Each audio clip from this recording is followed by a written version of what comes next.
ese ndibaza amarangamutima ya muntu ni umuntu yakontorora we ku giti cye cyangwa se mu by'ukuri ategekwa n'umubiri, aho byinshi bigenda bitubaho, byinshi bigenda bigaruka mu buzima bwacu biturutse ku marangamutima tugize mu mwanya runaka, atari umwanya wo kuyagiramo, bikarangira bigenda bitugiraho ingaruka. Ariho usanga benshi ku rubyiruko bagenda bafatirwa ibihano bigiye bitandukanye n'inzego za leta bishingiye ku ihohotera, kwifatwa ku ngufu ndetse ku ikoreshwa ry'ibiyobyabwenge, akaba ariyo iba intandaro y'ibintu bigenda bitubaho tutabiteganyije akenshi.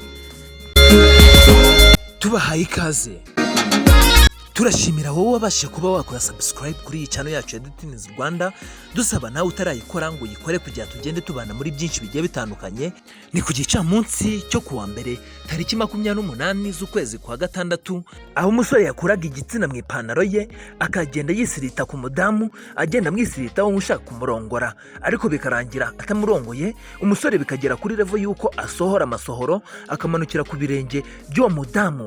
Ako kanya uwo musore akaba yahise atabarizwa, inzego zishinzwe umutekano mu isoko zikaba zahise zimushyikiriza ubugenzacyaha RIB, akaba afungiwe kuri gereza ya Byumba, nk'uko tubikesha bamwe mu batangabuhamya bo mu isoko rya Byumba.